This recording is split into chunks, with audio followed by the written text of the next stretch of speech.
అన్నా నమస్తే అన్నా నమస్తే అన్న. చంద్రమౌళి అభ్యర్థి ఎవరు?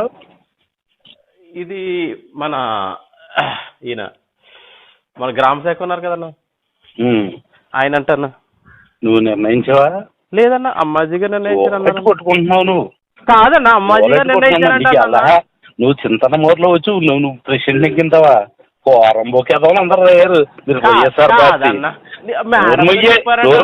ఎవర్రా నువ్వు? నా ఊర్లో వచ్చి వైఎస్ఆర్ పార్టీ అని చెప్పడానికి కోరంబోకి నా కొడుకోని తీసుకొచ్చాడు ఫోటో పెడతావు నువ్వు.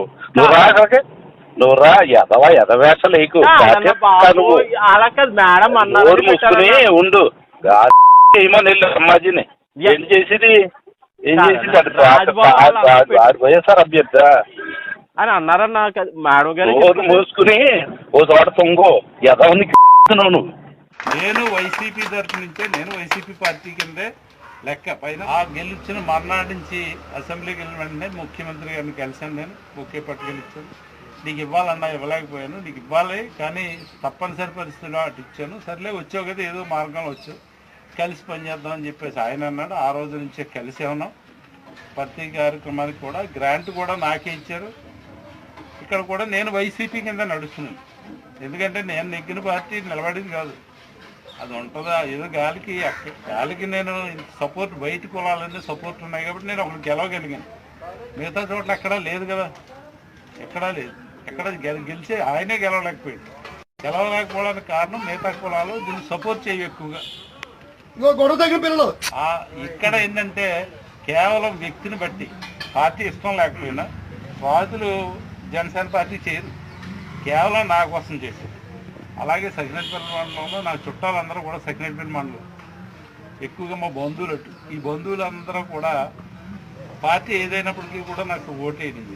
దానివల్ల నేను గెలిచాను. గెలిచిన తర్వాత వైసీపీ పార్టీ తరఫు నుంచే నేను నడుస్తున్నాను.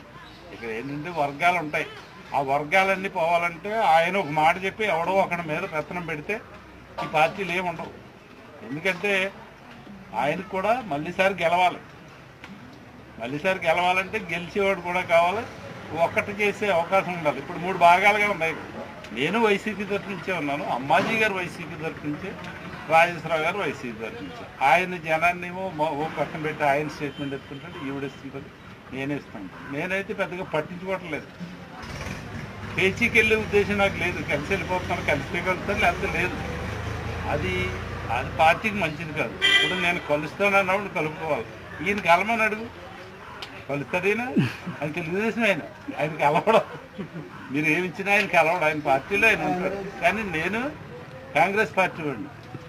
టికెట్ రాకపోవడం వల్ల నేను ఇతర పార్టీకి వెళ్ళాను, మళ్ళీ ఇందులో కలిశాను. కలిసి ప్రయాణం చేయాలి. కానీ దీనికి ఈ వర్గాలు పోవాలంటే ముఖ్యమంత్రి గారు ఒక నిర్ణయం తీసుకోవాలి. ఆ నిర్ణయం తీసుకుని నువ్వు పలానా వాడే దీనికి అని చెప్పి నిర్ణయిస్తే తొందరలోనే జరుగుతుంది. ఎవరికో ఒకరు బాధ్యత చెప్తే అతని మీద నాయకత్వం నడుస్తుంది. అంతేగాని 3 బుక్కల కింద 3 నాయకత్వాలు ఉంటే ఇది నడిచే పని కాదు. పార్టీ అలరవుతుంది. అది తొందరలోనే ఆ సమస్య పరిష్కారం అవుతుంది. ఇబ్బంది ఏం పడద్దు, అవి పరిష్కారం అయిపోతాయి. మరి మీ అందరికీ కూడా నేను వైసీపీ తరఫు నుంచే, నేను వైసీపీ పార్టీ కిందే లెక్క. పైన నమస్తే. చంద్రమౌళి అభ్యర్థి ఎవరు?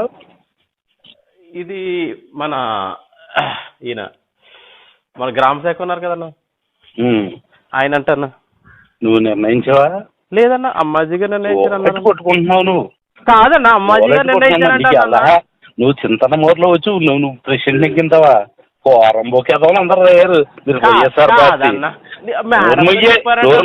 ఎవర్రా నువ్వు? నా ఊర్లో వచ్చి వైఎస్ఆర్ పార్టీ అని చెప్పడానికి కోరంబోకి నా కొడుకోని తీసుకొచ్చాడు ఫోటో పెడతావు నువ్వు. నువ్వు రా అక్కడికి, నువ్వు రా. ఎదవేషాలు నీకు మూసుకుని ఉండు.